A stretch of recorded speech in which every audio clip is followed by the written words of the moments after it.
I'm very happy to welcome Adam Thompson, our next speaker, who's going to talk to us about what your university didn't teach you, so adding value beyond that. Adam does a lot of work in South Australia and a good friend of AHRI. He works for the Working Journey, who are outside as well.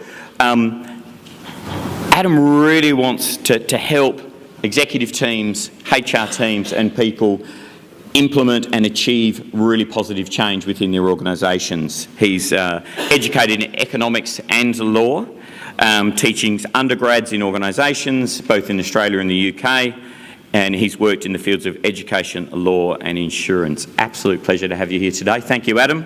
Adam Thompson.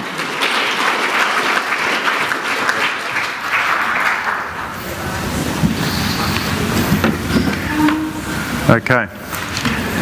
If I say the word hierarchy, could you say some of the things that come to mind? Hierarchy. Power. Authority. Status. What was that? Break. Structure. No one says enabling. Interesting, isn't it? If I say command and control, that sounds bad, right? Command and control people. Command and control. Hierarchy is often used. If you read any of the books that have come out in the last 10 to 15 years, you'll see so many references to hierarchical. I've always wondered, is it hierarchical or hierarchical? I should know that, this is what I do, but I don't. Hierarchical. And it's always presented as a bad thing. We can't have a hierarchical organisation. I help one small marketing company that actually uses as a point of difference that they're non-hierarchical. So it's not considered to be a good thing. But here's the weird thing. How long do you think hierarchy's been around for? What's a guess? Forever. Well, we definitely know it's been around since the Industrial Revolution, because it used to be one person doing their stuff, maybe with an assistant. So there you go, you've got your two-person organisation. But the Industrial Revolution means things can get bigger now, and suddenly we now need to have these things called managers, and we gradually grow, and we end up with what we call a hierarchy. But Genghis Khan, it's actually pronounced Genghis Khan, by the way, listening to an expert on the subject.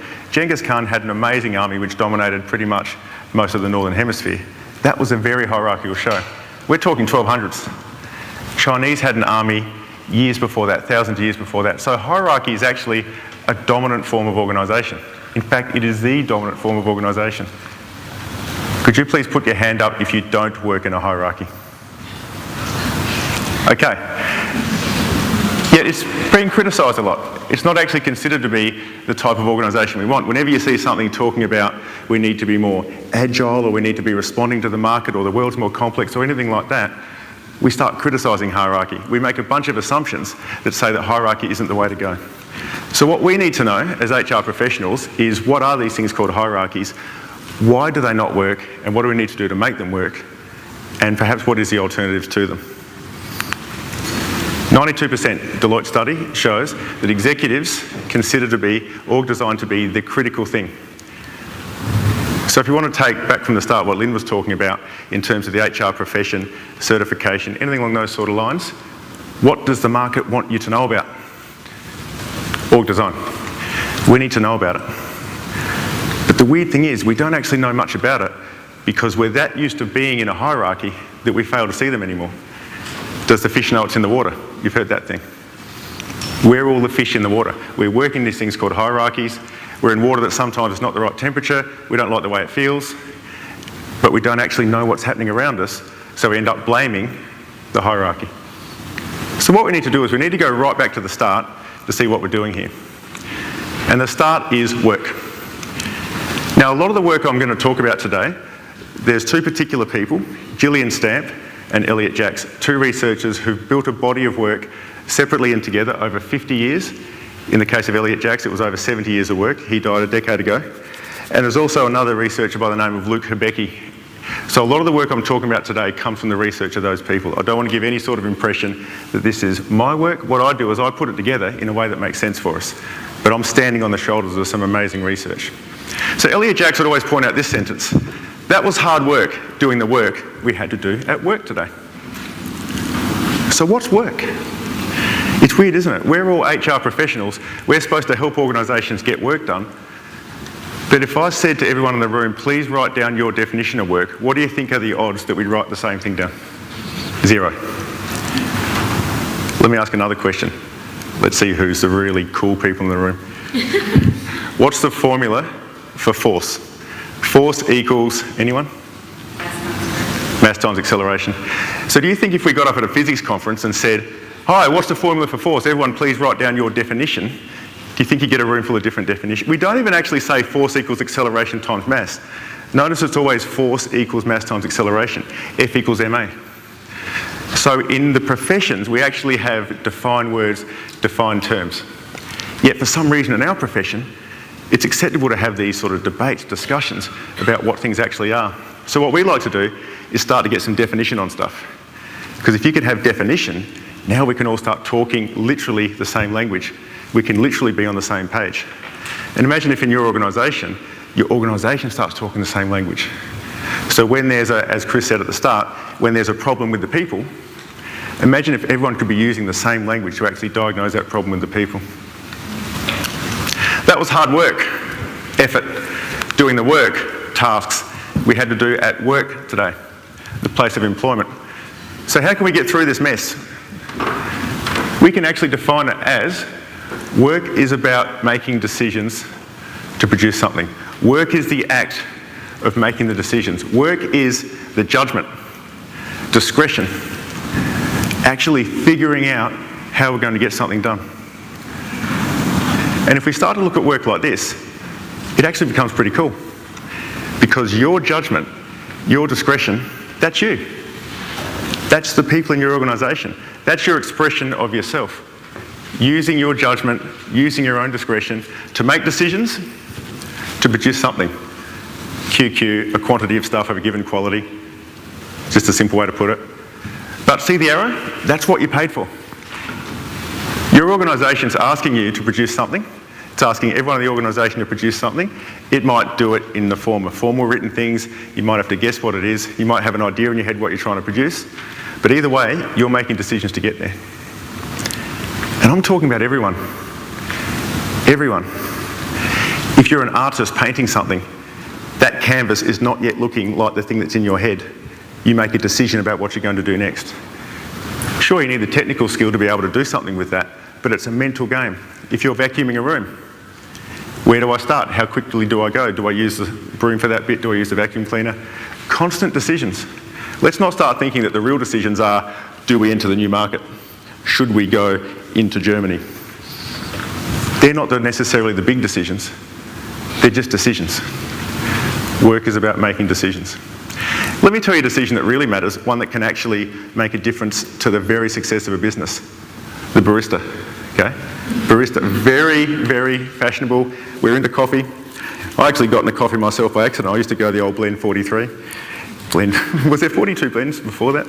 Anyway, so I used to go to the Blend 43 and then got the pods and then felt guilty about the pods because, you know, environment, that sort of thing. So we went actually to Harvey Norman and bought a fancy coffee machine, you know, doing that sort of stuff. That's when I found out, do you know how many options there are to make a coffee? It's unbelievable. You have to figure out, first you've got to buy the coffee. Then you've got to actually work out the thing that you adjust on the side for how fine the actual grind is. Then you've got to work out, here's where the discretion comes in, particularly, how hard do you tamp it down? Because if you tamp it too hard, the water doesn't go through. That's feel, right? That's feel, right there. Feel. Then you've got to put the thing in. I actually know you've got to set how much you want to go into the coffee thing. You've got to set that amount. Then you've got to put it in there. Then you've got to choose to do 1 cup or 2. Then you've got to do all the stuff afterwards. You've got to wipe it down. My 4-year-old, by the way, showed me how to work the machine. 4-year-old, you know what he did? I was doing you sort of, you do the steam with the milk. Another adjustment, by the way, you have to watch the milk while the steam's going in there. And then if it's not looking quite right, you have to go a bit lower, a bit higher, or change the angle. Look at the amount of decisions you have to make based on what's in front of you simply to produce a good coffee. My 4-year-old actually pointed out to me, he said, Daddy, you have to wipe, you have to do the steam blast to make sure it's clean, and then do the wipe. And I said, no, steam blast at the end, mate. And he goes, no, look at this. He pulled out the instructions and he pointed to the diagrams and he showed me. So there you go. So what I'm getting at here is decisions. They're crucial.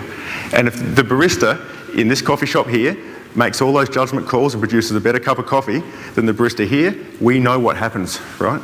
Everyone's going this way. Crucial decisions. Now, we can observe layers in everything. There's layers in nature all the time. A good example you might think of is atmospheric layers. Who was it that said force equals mass times acceleration? Can you name the actual layers of the atmosphere? No, neither can I. I'm not quite that good. But I'm guessing it's going to go something like stratosphere, ionosphere. There's one at the top called exonosphere. Then you've got space, that sort of thing. But the point is there's layers, right? There's layers. Now, the way you can tell a different layer is one way. Obviously, they're set at certain kilometres going up into the air. But it's the way that the actual atmosphere behaves at different temperatures. That's how you can tell the different layers. So here's the question. How can we tell different layers of work? How can we tell different layers of work? Do we have an instinctive feeling that the job of the President of the United States might be, say, a heavier job than the job of making a coffee? I'm not saying it's more important if you really need a coffee. What I'm just saying is, would anyone disagree that in terms of a heavier job, heavier meaning likely to freak you out, likely to stress you, wow, that should probably be done by people who know what they're doing, that sort of feeling, okay?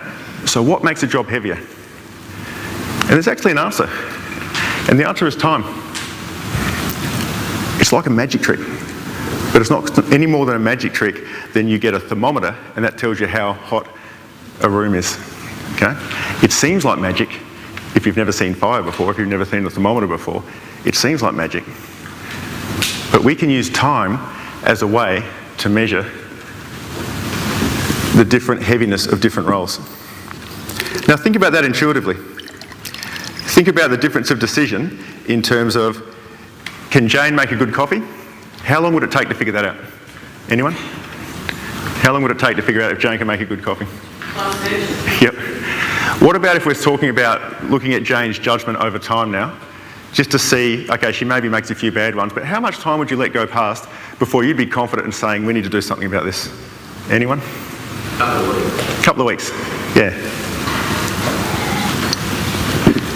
Now let's say we make the decision to open up a whole coffee chain in the German market. So from the point in time at which I think this might be a good idea, let's look into it, to the point in time, not when we open, but to how long I can actually think, wow, I think this is working, or you know what, this years? Definitely wouldn't be a week, would it? Probably a year, maybe, no, probably 2 years, maybe 3. The point is it's a length of time. It's a heavier job because to actually be able to tell whether the job's being done well, to the point where we'd be willing to change our thinking on it, it takes time. That's how we can measure how complex a role is. And now have a think of your organisation. Think of the work that happens on the front line, and now compare it to the work of, say, the managerial layer, if that's what it is above it, or maybe specialists. Compare it to the work of the executives. Think of it in terms of time frame. Can you see how the decisions pan out over longer? It's a natural thing. This isn't sort of a model based on this is how it should be. This is a model based on observation. We can use time as a way to tell the heaviness of a role. And in fact, we can actually start to now use this concept that roles have different levels of heaviness to observe the same consistent patterns appearing in workplaces all around the world. Now there's something I want you to keep in mind here. I'm not necessarily talking at this point about roles. I'm talking about work. So when I'm talking about work, I'm talking about the different types of decisions that people need to make. And what you'll find are, we call it the added value domain. This is the research of Luke Hebecki, and he calls it the added value domain. And what we're talking about in this domain is the work of getting stuff done. The work of actually serving customers, the work of making sure people have the provisions they need to serve the customers, that people are given systems to do that sort of stuff. That's what we're talking about there. You could almost call it the purpose of this domain is to do what we said we were going to do and do it well. And what you find in this domain are the same stuff appearing again and again. Frontline work, we can actually give, Gillian Stamp gave it the term quality work, just to give it a name, quality. The theme here is to do the stuff that's in front of you and do it well and use your judgment to hit the quantity, hit the quality, do it in the time we expected to do it, keep the customers happy. Crucial decisions are made here. There's been a spill in aisle 4, but customers want my attention. Do I go to aisle 4 and clean that up? Or do I actually serve this customer here? That's a tough call to make. And I don't get to say this, hold on a second, let me get out the guidebook. If the spill is in aisles 1 to 3, make sure you do that first. Then there's no guidebook for this situation. It's judgment. But those judgment calls are going to affect the reputation of the whole business. If you look at a business that starts off mowing lawns, we're mowing the lawns, do we do a good job? But let's say we have some success, people like our lawn mowing. We're going to get to a point in time where we're going to be starting asking questions about what's the best type of lawnmower? Should we actually maybe invest in doing some different sort of things? Maybe I should get a team of people to do it. That's when we move to another theme of work, which we call the service theme of work. And most of you in this room would be doing work in the service theme in terms of your minimal sort of complexity, because the service theme, rather than saying what we're going to do is make sure we achieve the outcome that's defined, what we're now doing in the service theme is we're coming up with an answer that we don't have yet. We're actually applying our accumulated experience and judgment to come up with solutions for a unique situation. That's the service theme of work. This is where you find managerial work occurring, because the managers are solving the problems of how do we organise these people to make them valuable to be able to serve the customers. It's in the service theme of work. And if you look at the time span there, what we find is the time span of the task consistently lands in the 3-month to 1 year time span. Seems freaky, right? But it keeps getting shown again and again around the world, and even in the modern era. So things might be moving faster, but the ability to actually build and launch, not build and launch a prototype, but build and launch something that we know is going to work still takes time. This is where we find specialists. This is where we find a lot of the people in this room. Crucial work to solve the problems that allow things to keep going. Now, can you see how the quality theme of work relies on the service theme? Because if the quality theme is running into roadblocks or things aren't working and that sort of thing, we're going to have to come up with unique solutions to solve these problems. It's a natural layering that occurs. At the same time, there's no use for a service theme without the quality theme. What's the point in having managers managing nothing? And that's what occurs. If you don't have the work occurring in a given theme, the next theme comes down and does it. If there's no one in the building answering the phone, the CEO is going to be answering the phone. Can you now start to see some of the logical ways that hierarchy evolves? It allows work to get done. The next theme we actually refer to as the practice theme of work. And this is when we're now talking about putting together complete systems. We're now into the realms of what we often call senior managers. But the point is the nature of the work is systemic work. How does the show fit together? What teams do I have? I'm going to have that team there, that team there, that team there. It's going to work like this. I'm going to set up a temp pool over there as well. So if something doesn't work, call the temp pool. You can bring them in today. You know, all that sort of thinking is putting together a complete work system. This is middle management. Middle management was really unfashionable in the 80s, and it got wiped out by a lot of organisations. What that wiped out was the ability of the organisation to actually make their systems work better and to move towards new futures that they were asked to. It was a big mistake. Middle management. Now, the reason middle management often gets derided is because if middle management's actually doing the work of the service theme and not doing the full systemic work, people think, well, what's the point of these guys? And they get cut. The thing is, just because you cut the roles doesn't mean the work goes away. See that distinction? Just because you cut the roles doesn't mean the work goes away. Someone still needs to be doing that work. And who does that work? Well, if you don't have the practice theme there, the people who are in this domain are going to start doing that work. Now, when we talk about the innovative domain, we're giving it the word innovative as a definitional thing to say stuff that doesn't exist yet. Moving towards new futures. Defining this is where we're going to have value. If you look at the added value domain as this is what we want to be good at, if you look at the added value domain of let's get better at what we do, look at the innovative domain as what do we actually want to do? Assuming we are good at whatever we do, what do we want to be doing it? So this is when we're into what we traditionally call executive work or general manager work. Often what we call this sort of work strategic. And that's the nature of the innovative domain. And we can actually have a couple of themes of work that we see in here. We have a theme which we call intent, and that's about the intent of the organisation. If you look at the role there, it's what's the point of us? How do we exist in society? What value do we actually provide for the wider community? And development is your classic general manager type role. Because the decisions there are, what are we doing that doesn't make sense? What are we doing that does make sense? What should we change? What should we start doing? What should we stop doing? Now you can see that in a small business that's growing rapidly, you might end up with the one person doing a lot of this stuff.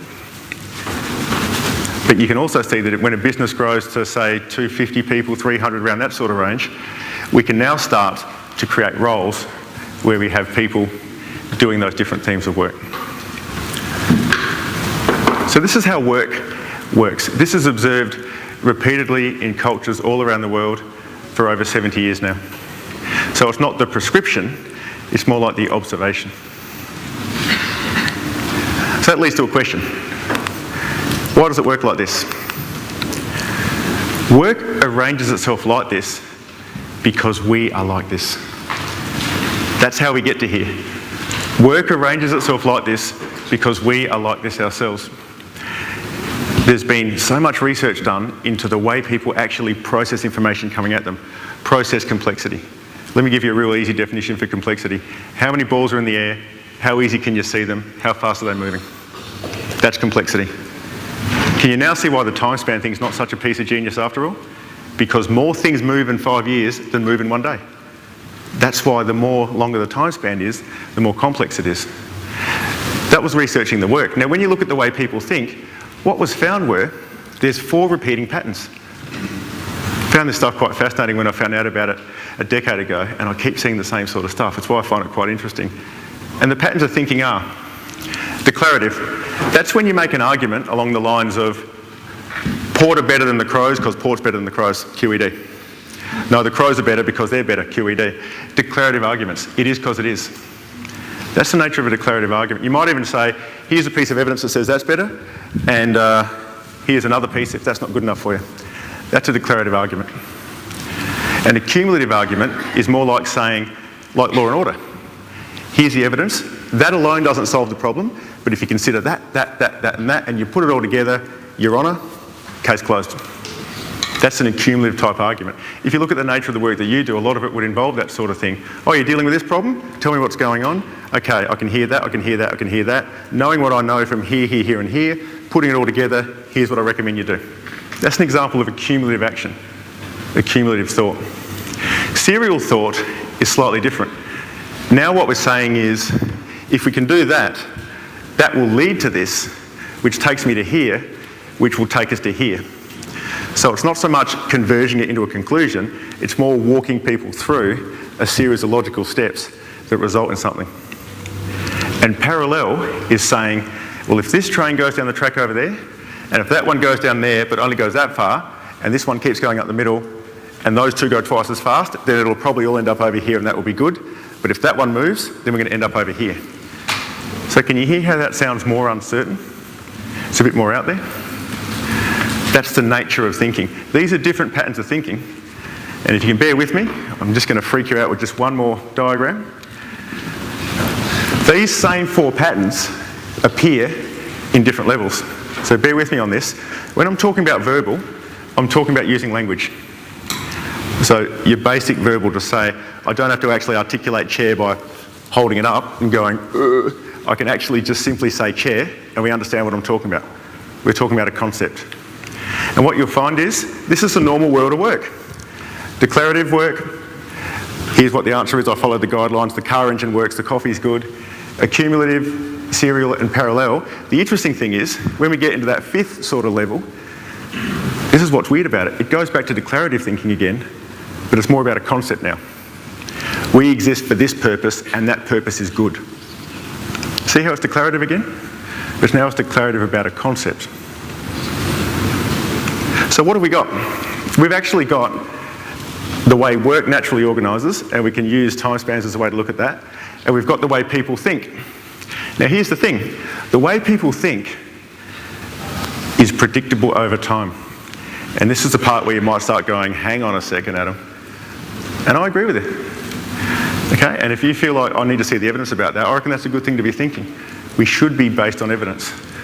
This is years and years of research, which what it's done is it's found people, this is just a representation of it, and it's said, what sort of work are you comfortable doing? And then you find the person in 5 years, what sort of work are you comfortable doing now? Then in another 5 years, and in another 5. Start plotting them on the graph. This is the pattern that you see.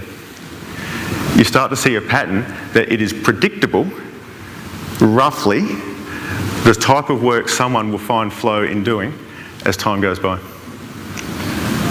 Does anyone feel a bit challenged by that notion? It's fair enough to. So can you see how the research came about?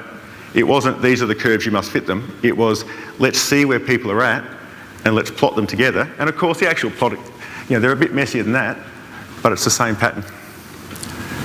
Who's got kids? Where have you seen that pattern before? Yeah, it's called, and it's actually, and this is called the cognitive capability growth chart. It's the same pattern. We know that if your child is in this percentile, then they will roughly progress like that, where someone's going to find flow. That's all very well. Let's call it lung capacity. That's someone's lung capacity to compete in the race. Okay, lung capacity, VO2 max. If they don't know how to ride a bike, it doesn't matter how much lung capacity they've got. So often L&D people, when we run through this sort of stuff, will say, well, so it's capability of the whole game? You know, what's the point of me? And I'll say, no, you just become twice as valuable. Because if we've got someone who can find flow at a given type of work, then we need to make sure that person has the knowledge, skill and experience so the capability is used. If they've got the lung capacity to be in the race, let's make sure they can ride bikes. Over here we've got values. It's no good if the person's got the lung capacity and knows how to ride a bike if they hate bikes. Okay? You've got to be somewhat interested in the sense of work. I'm not a fan of the passion show. If you go through LinkedIn, it drives me mad. Sometimes it's like a drug though, I keep reading it, I've got to stop.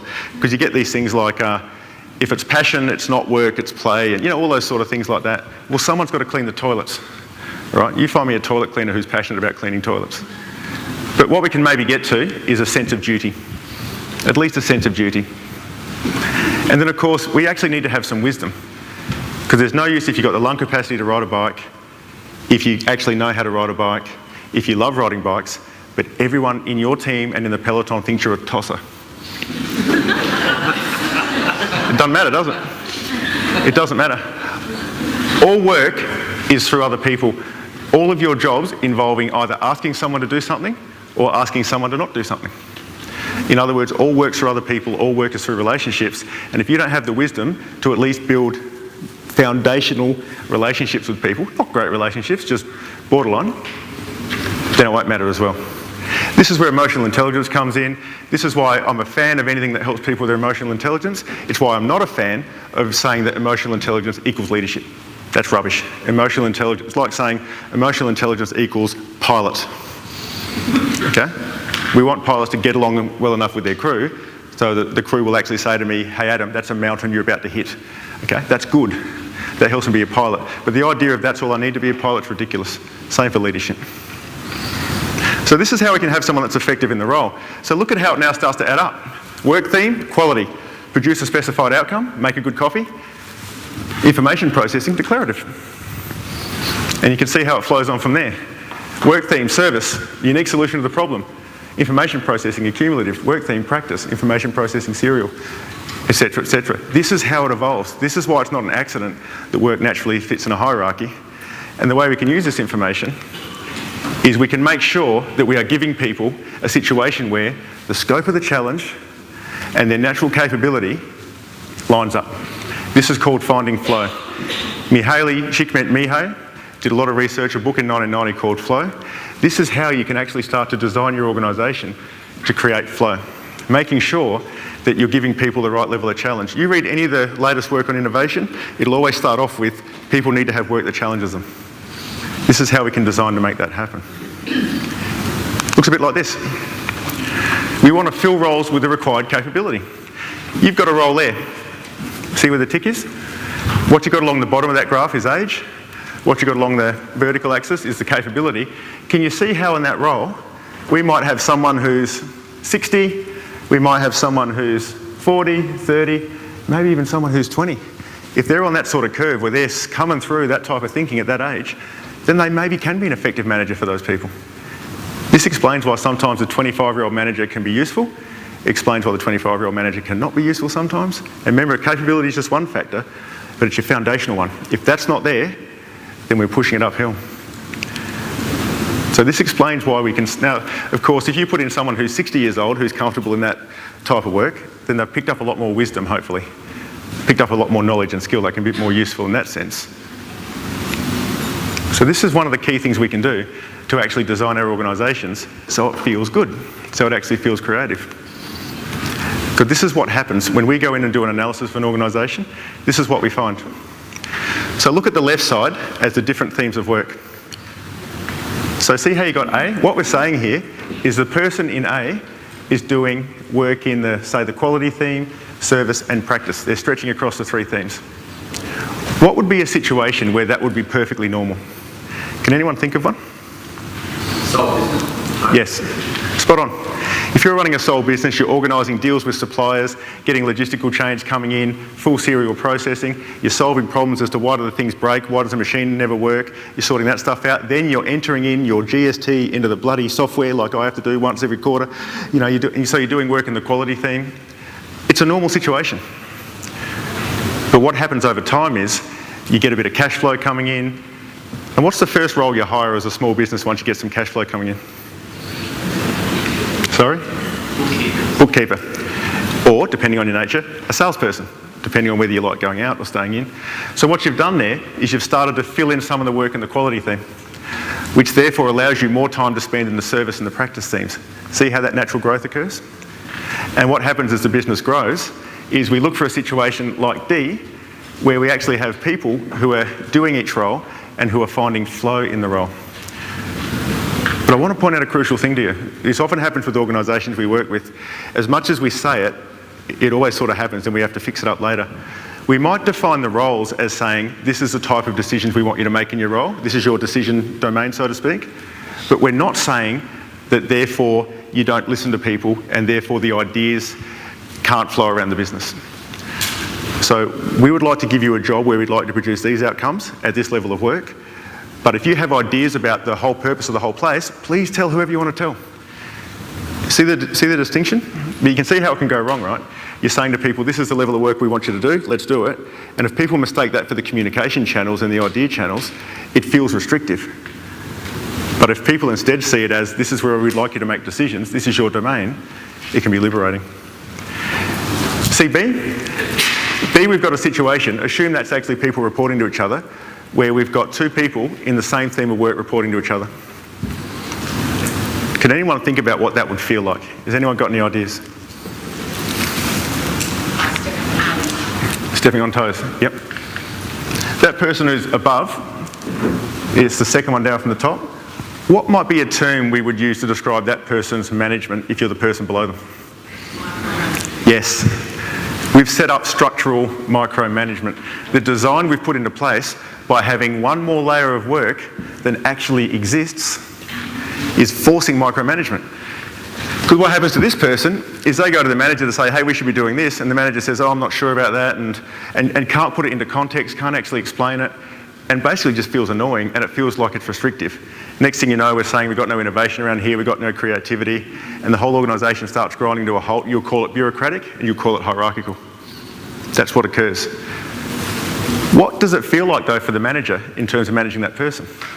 What would they say if they were at a party on a Saturday night and said, okay, tell me about your person, what do they like? What might they say? Yeah, the technical term is pain in the arse.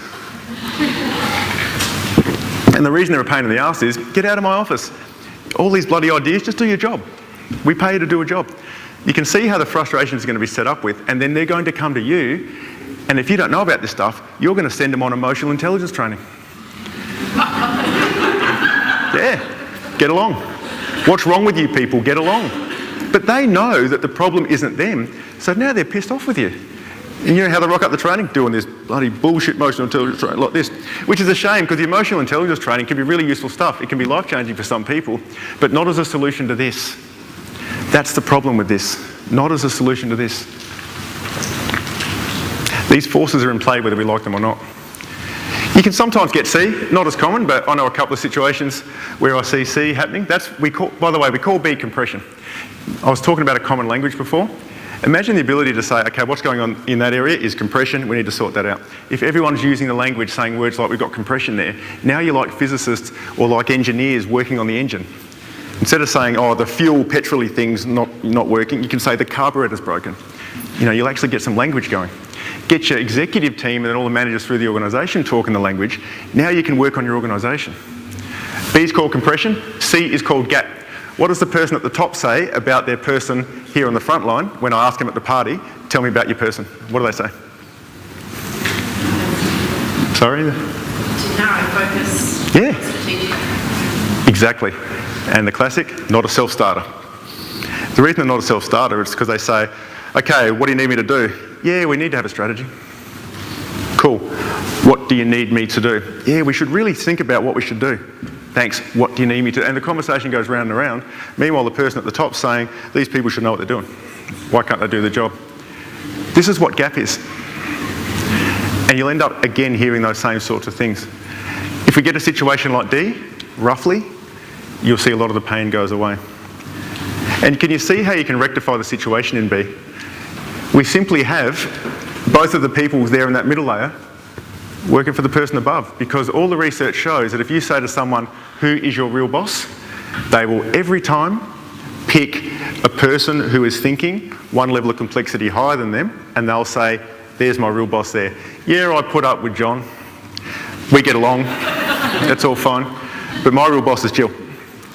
And if me and John get along well, you know what we do? We do that little kind of pseudo performance review thing where we go to the pub, we have lunch, and at the end of it we go, oh, we've got to fill in the form, don't we? Haha, we have a laugh. We fill in, yeah. And that all seems like fun, right? Because it's a lazy day at work. But in reality, after 3 years of that, I'm starting to feel like, can I please have a challenge? Could someone please make me better? Imagine being a professional sports person and the coach just sort of had a laugh with you. It's like, I want to get better. That's why we look to set up situations like D.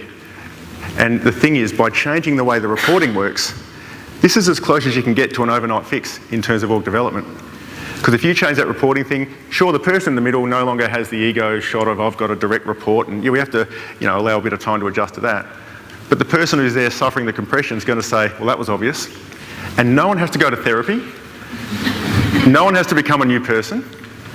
We just simply need to put them into a design that works. Because if we're not looking at design like this, what we're basically saying is, stop shivering, you bastards, stop shivering. Well, can't you just turn the air conditioner up? No, stop shivering, stop shivering. And if we're starting to blame people for having shivery personalities, when it's the design that's making them suffer, eventually your organisation just starts giving up. This is hierarchy. Who would have thought hierarchy can actually be liberating? One other aspect though. We've talked about design, we've talked about capability, but people are not just decision machines, they're humans. We are actually humans. We're human resources. The key word is human. This is what people are like. This is how we get okayness in the world. A bunch of work by Bowlby and then by Mary Ainsworth, which has actually formulated into a whole pattern of, what would you call it? A fantastic model. It's well explained. It's called Circle of Security, and it actually explains development in children and what leads to what's called secure attachment. I'm quite lucky because my wife works in child protection, and her knowledge about this area and understanding of it's amazing. And it kind of works cool because I help people, she helps people. Whose job matters more is pretty bloody obvious. You think child protection compared to what we're doing here. But the thing is, there's lots of parallels, and we both stop people being in pain. It's what we both do for a living. What happens is this. Kids explore. They go out and do stuff. It actually drives me mad. I've got a 4-year-old, a 2-year-old, and a 5-month-old, and they bloody don't stop exploring, and it's killing me, okay? But then what happens is, you hit a worry, or you hit a roadblock, or you freak out, or you hurt yourself, or something like that, and they come back in again, okay? It's called the return. They come back in again, and what you're looking for is a safe haven. And it's called organising my feelings. Your child comes to you, they come to some primary caregiver, and they want their feelings organised, because they're all over the shop, and you organise their feelings. And that can happen in a secure way, it can happen in an insecure way, but at least it's consistent. And it can happen in a chaotic way, which is awful for them. And that can be abuse down the far end, chaotic attachment. Here's what I'm getting at. I don't think we're much different as adults. It just becomes a professional thing. At work, we want to explore. We want to go out and do stuff. We want to have a try at doing things. We're going to hit something. It'll be like wow, that course is going to cost me 150 grand, should I do that? Or it could be a question like, how do I literally get those other people on board? Either way, you're going to hit a roadblock. It's nice to have someone you can go to who can provide that equivalent of a safe haven. And it's not so much organise your feelings, it's more organise my work. Could you help organise my work, please? It's the same sort of pattern. So what I'm getting at here is managers aren't bad, and maybe even managers can play a crucial role to enable people to feel like they have some feeling of emotional security at work through allowing exploration, providing for exploration, and then providing a safe haven where work is organised. Now, organising work doesn't mean you get everything you want, but it means you get things explained to you, and here's the key thing, you get things put into context. And what's context? The ability to have my work fit into a wider picture, and what's the wider picture? The more complex level of work above me. So this is how, if we start combining these things together, we can use work to better design organisations, as in different types of complexity of thinking. We can help people to find flow by lining up their natural capability, which by the way, we can identify, or we use the word appreciate on purpose. You can't be wrong about your height. You can't be wrong about your capability. You can only be appreciated for who you are, so we appreciate capability. So we can line up the work, so we can make the design itself, not block people. We can put people in roles where they can find flow. And we can see talent best used by providing professional security. And what I'm talking about that is, I'm just using simple stuff like, you'd like the idea that your pilot knows how to take off the plane, knows how to fly it, knows how to deal with some weird situations, knows how to land it. That would be a plus, right? Well, we put the same rules on the managers. If you're a manager, we expect you to be able to be clear on context, clarify why your people are there, run a good meeting, very unfashionable, because I come in, oh, here, the high-end consultant, you can really change the organisation. Yeah, I'm going to teach you how to run a meeting. Okay, doesn't quite add up. But if you can't run a meeting that gets your team engaged, then you're like a pilot who can't fly the plane. Can you assure performance? Do you know how to have the conversations? Do you know how to actually set role relationships around the business? We're talking about here the basics of being able to fly a plane, plus all that usual stuff that we all know back to front about managers need to be emotionally intelligent and all that sort of stuff. All those things add up to the ability to provide professional security. So if we're looking for that design, where the work makes sense and I get value added, flow, and I want professional security, a logical structure would be the hierarchy. But here's the thing. It is actually a natural scenario. I want to go through just quickly two enterprises that you might have heard of, and just explain to you how hierarchy is something that naturally emerges. Findhorn Foundation is you could call it an eco-village, you could call it a spiritual community. They actually turn over millions of pounds. They're in the north of Scotland. My business partner, Andrew, he actually goes there. He's there right now, pumping out another book. And what they do is they do various activities in terms of gardening and, sounds a bit weird, doesn't it? Let me show you the picture. Stuff like that, okay? They produce various products, but it's actually a village where people go to do work. So what Andrew did, following on our working journey, we're massive dorks about work tradition, is he actually did an analysis of the work complexity that he found at Findhorn. Now remember, people are going there and they're not getting paid, and they're generally self-selecting going into a spiritual community, so the odds of them being, I'm an egomaniac type A that wants to crush people, is low. So with those conditions in place, this is what we found. This is called a level of work analysis. And what was discovered was, can you see very little compression occurring in there? Can you see how work naturally layered? And the reason it found its way to that is because people were asked to say, where would you like to do work? Well, I'd like to work for that guy. Why would you like to work for that guy? Well, because he makes things make sense and he gives me meaningful work to do and he lets me know how I'm doing. So, you know what? I'll pick that person as my manager. It's a natural hierarchy. It evolves. Now, of course, here in the, I don't want to say real world because that would be disrespectful, but here in the, what would you call it, the businessy type world, that's disrespectful as well. That's a business. I'll think of the right word soon. But what we have is money, we have status, we have that feeling that you got maybe from your upbringing that if you're not a general manager, you're not a good person, therefore achieve. You've got all these various things saying, let's see how high we can get, and that causes all sorts of weird things to happen. But in a natural situation, that emerges. You haven't got time in your organisation, by the way, to wait for this to emerge. It would take you 5 years of hardcore emotional intelligence training plus therapy for 600 people to eventually get to this point. It's a lot easier to just set it up, okay? I want to show you Spotify as well. Okay, everyone knows Spotify? Somehow it's not ripping off the music industry. I don't quite grasp how not, but okay, but Spotify, you can actually listen to stuff. Now, Spotify, startup, non-hierarchical, we just get things done around here, all that usual fashionable startup stuff, which is all good stuff, gets things going. What happened? They got bigger, they're getting bigger, and people started saying, well, what about career progression? So they invented this thing called steps. And what they did is they made an active effort to articulate these are the steps at Spotify. And they gave a really sort of nifty page for each sort of one of them. I've just chopped one of them out for each section. They talked about the individual step. If you're in the individual step, you can solve small to medium-sized problems independently, and you can contribute to solving larger problems. Quality theme. What's the next step? They call it the chapter and squad step. Understand and can explain the high-level architecture, squad level expert in a particular domain or solving a particular set of problems, solving unique problems, service theme. Then they've got, they call it the tribe and guild step. You've got to give them names like that, tribe and guild. Technical leadership role, larger cross-functional squad. Cross-functional squad, that leads to that, leads to that, leads to that. Practice theme. And then they've got their company step, where you're representing the company at industry, you're looking at strategy, you're looking at what the whole place is doing next. Development team.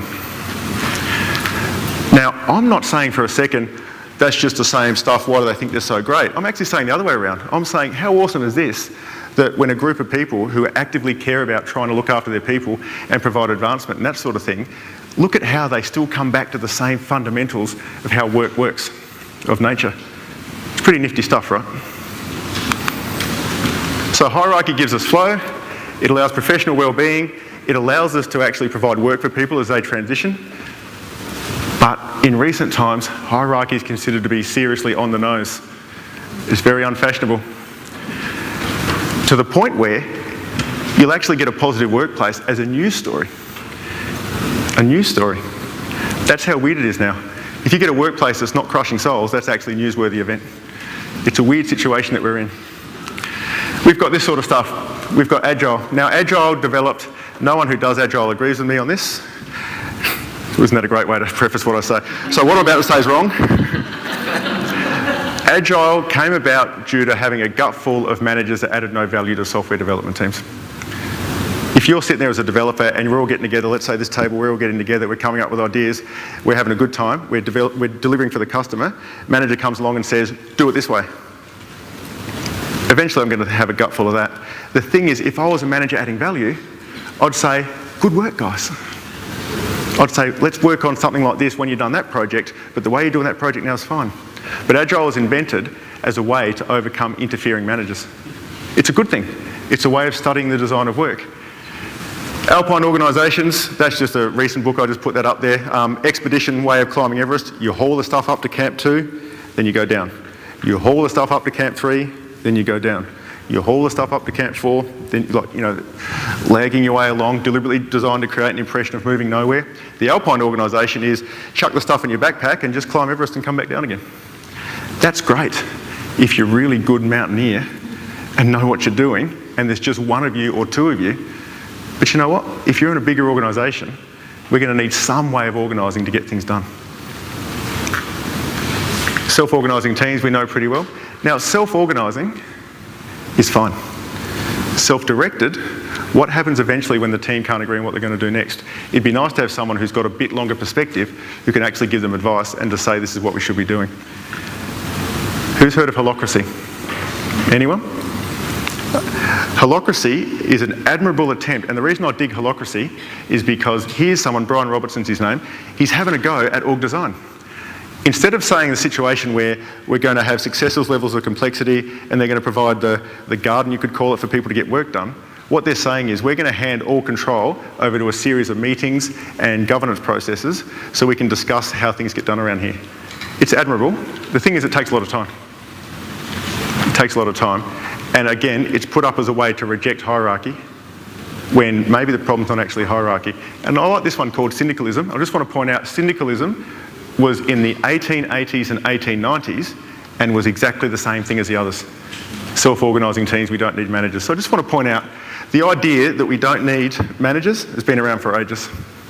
But is the problem the car, or is the problem we don't know how to drive it? And I think it's the latter. I think we're throwing the baby out with the bathwater, because hierarchy done well allows people to actually find flow. These are the two reasons. All the reasons against hierarchy break down to two categories. One, hierarchies crush people's souls. That comes about due to lack of clarity about what am I here to do, and in particular, who can I ask to do what, who can help me. It's all very well to say we should all get along and get work done, but what happens if you don't feel like it that day? It's useful for people to know how they work. Dr. Eduardo Sales is I'd say the world's leading expert specifically on teams, and he was asked in an interview, what's the simple thing all teams need to do to get better? And he said, the question was, what's the thing? And he said, it's simple. Clarity of roles, who can ask who to do what, is the number one thing that holds teams back. Saying to everyone, do stuff, doesn't work. But if we can create clarity, we can get things done.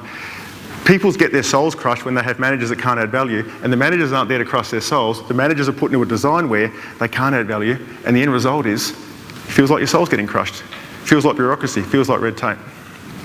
But that's just hierarchy gone wrong. The second charge is that they can't change. What we've got there is an authority issue.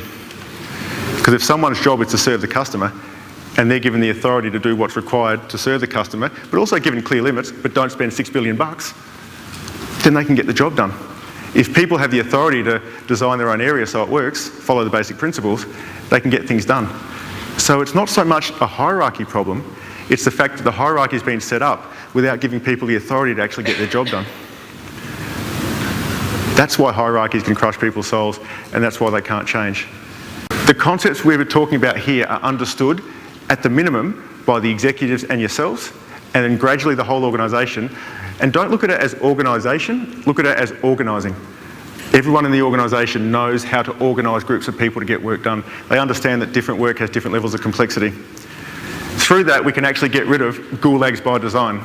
Okay? Hierarchy 2.0 is not flat, but nor does it have any more layers than are needed. It's got just the right amount of layers to handle the complexity of the work.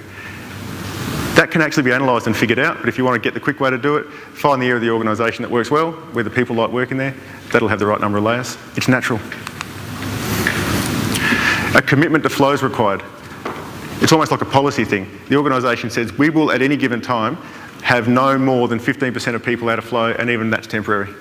That includes, if you're out of flow in your job, then we're going to find you a job somewhere else, even if it's not here.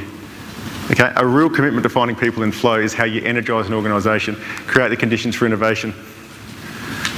Design changes become a routine thing.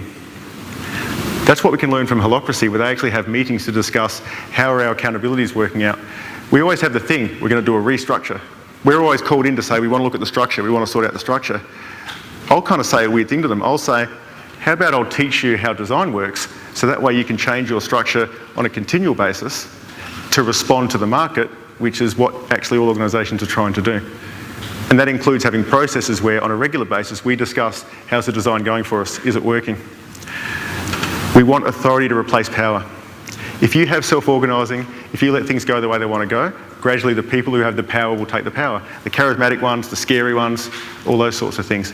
But if we can actually set it up, we can use authority to say, rather than you having to get your job done through coercion, you can get your job done because we've set it up so you can get your job done. We've created the freedom for you to do that. And we also just need some basic practices about how we lead around here. And I'm just talking about basics. This is how we fly planes. We run meetings well. We set context well. This is what we do if you're not performing well. This is what we do if you are performing well. Now, when we try to bring these into place, some organisations say, but you're making it rigid. But the weird thing is, any trendy startup is very specific at telling all their people who work, this is how we work around here. There's no reason the hierarchy can't do it. You just say to people, here's how we roll. We have a hierarchy, we have different levels of work, they all add value to each other. This is how we flow. But in the end, it's all a waste of time if the CEO doesn't take this mindset. Your CEO, whether they say it like this or not, is accountable for providing an organisational model which allows everyone to do their best work. The hierarchy is what's evolved over years to let that happen. Your part in that is to be able to assist with expert advice your CEO in putting together a model that allows everyone to do their best work. When we work with organisations, if the REA is a good example, the CEO or managing director of REA, this is the model that he wants to use, and then he said to HR, so get yourself educated in how to do it, because this is what I want. If we work with an organisation and one general manager is really on board, the other three aren't so sure, that general manager's area starts working better, the other three not so much. So it's whatever part is going to be serious about their organisational model, that's the part that gets better quickly. So here's what we take away today. The hierarchy is not out of fashion, but bad hierarchy definitely is. It's an important point. Bad hierarchy is way out of fashion. This would be my order in terms of worst, bad hierarchy, self-organising, good value-adding hierarchy.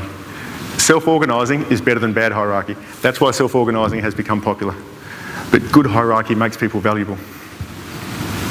If you have bad design, you're putting holes in your investment bucket. You send people on any sort of training to make them better leaders, anything like that, but you've got a manager who doesn't have the capability to add value to their people don't want their performance reviews to be done by that person. Doesn't matter how good you train them. You can't give everyone emotional intelligence training if the structure itself is what's causing the pain. So design's your starting point. Get the design right, and all your other investments start to reap a lot more rewards. And remember, don't throw the baby out with the bathwater. So here's what you do next. See if your CEO is in the 92%. And if not, move them there, okay? Org design is like having the temperature of the room, the right temperature. So your CEO, you need to get them there if they're not there already. And then start to talk the language of compression or gap or unclear role relationships or anything like that. Next time someone comes to you to say there's a problem with that person, what you say instead is, what have we done to make them that way? Okay? Everyone starts off decent, yet somehow in organisations they become like barnacles on the side of a jetty and they get hardened in and they don't want to change anymore.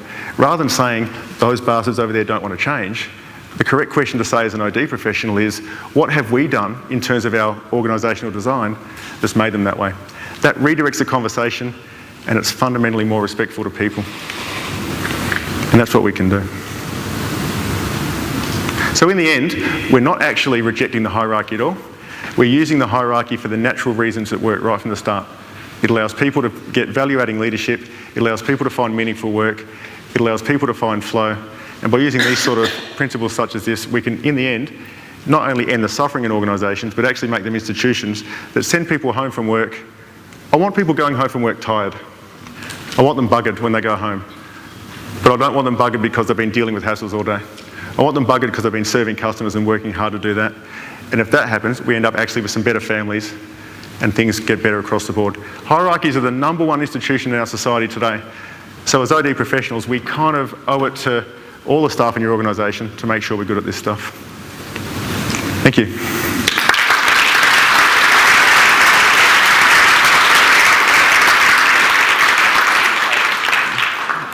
Adam's going to take questions. If you do have a question, you've got 2 options. There are some microphones, or you can just speak up. Questions for Adam?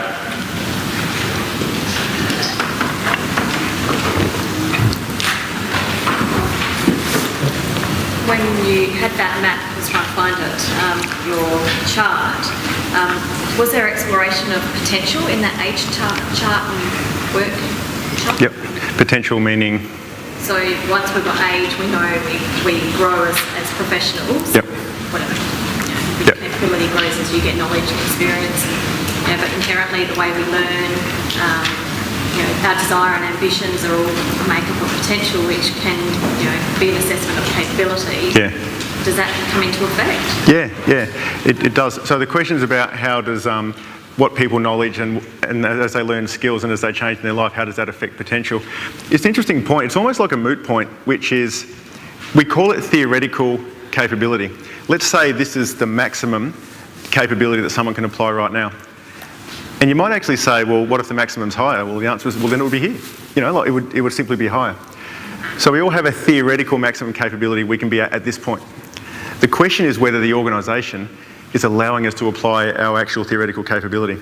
And this is where we can kind of blow the old worker and capital debate out of the window by saying, we want to be valuable. We naturally want to, as people, be using our theoretical capability. And the more the organisation lets us use our theoretical capability, then the more valuable we feel and the more the organisation gets. Applied capability is what you're actually seeing.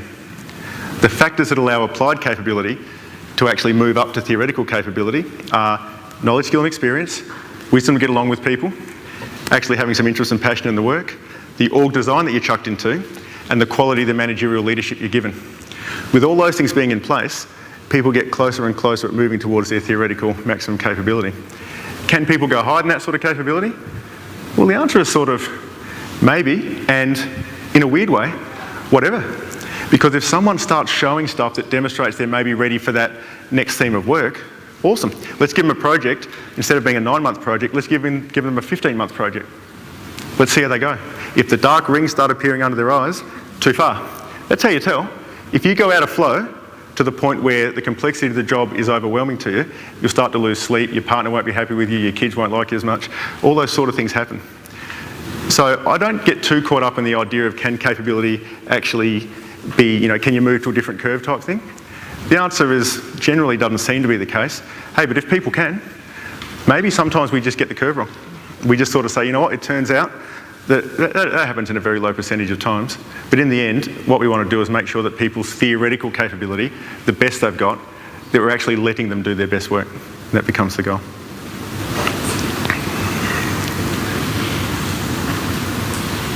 Question at the back. You've covered a vast amount of ground today, all of which is completely new to me. Is there any resource we can go to actually read more on this? Yeah. The Andrew, my business partner, he's written a book. It's called Organisational Design: What Your University Forgot to Teach You. So that's a good starting point. But also, if you'd like to contact me, there's actually, it's almost like sort of, if you talk about, let's say, a discipline of science, textbook, I actually found this out at a relatively old age. It's quite embarrassing. When I was a kid in school, I thought textbooks were actually written by some sort of god and they were the answer. And then I got to uni and I realised textbooks are just someone pulling it all together and making it into a hardcover book. And it's the same in this field here. There's I'd say between maybe 200 to 300 various articles, PhDs, that sort of thing done on these concepts. But there's no one sort of book. But if there is one central point, there's a book called Requisite Organisation by Elliot Jacks. Requisite means as required by the nature of things.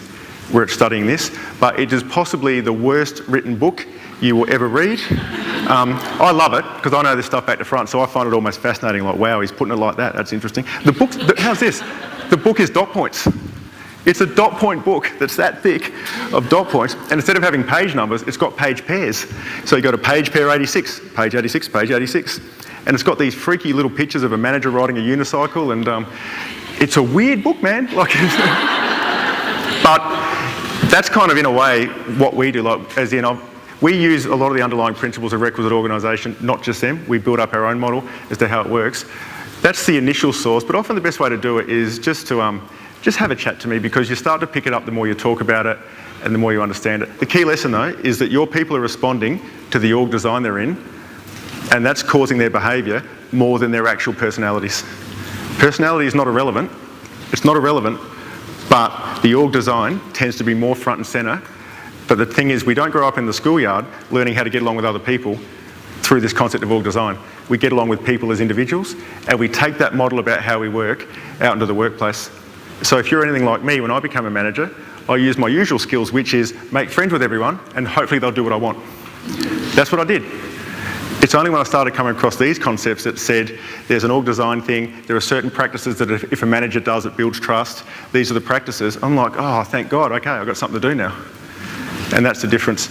So that's why a lot of this information is not really well known. It almost goes against what you naturally feel, because we're used to using our interpersonal relationships as our model for how things work. This is sort of saying those interpersonal relationships and personality stuff definitely occurring, but it's occurring within the context of the org design. And so by focusing on the org design first, it's a lot more respectful to people in the first place. No one needs to get therapy. And then at least we know we've done everything we can. And if we still have someone who can't get the job done, then at least we're being fair to them. So the short answer is, if you just get in touch with me with particular questions, I can point you in the right direction.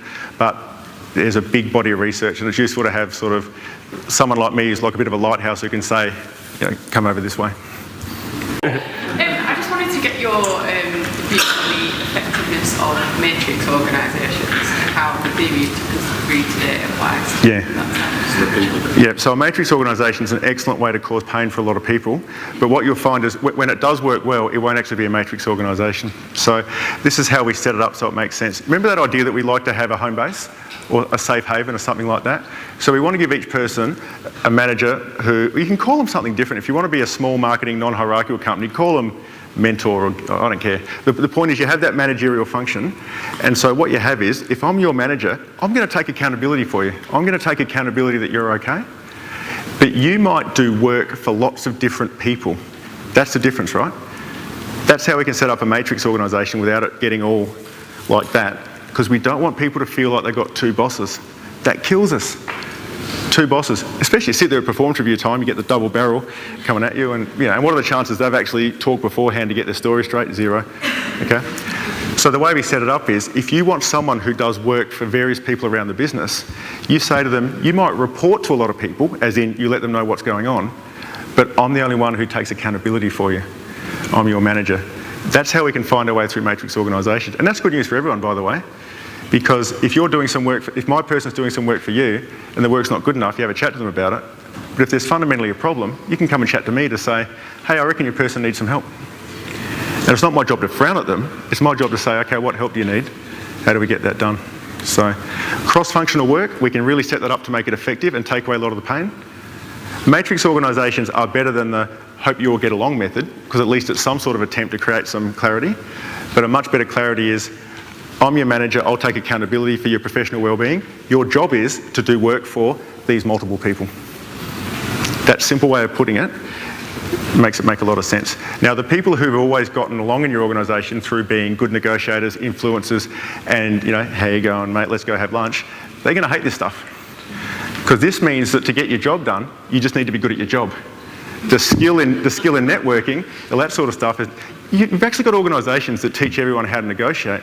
You know what I can't work out about that? If we all do the same negotiation course, don't we end up where we start?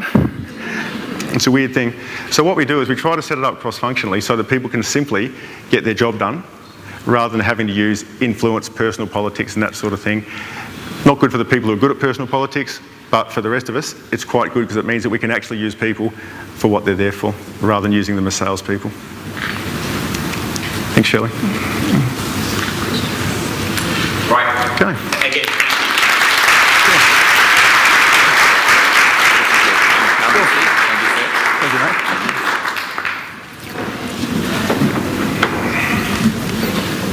Once again, Adam delivers, and each time you see Adam speak, there's always something more that he adds, and he's working with a number of local organisations, so not only speak to him directly, but I'm sure he can refer on to how it is happening in real life here in Adelaide.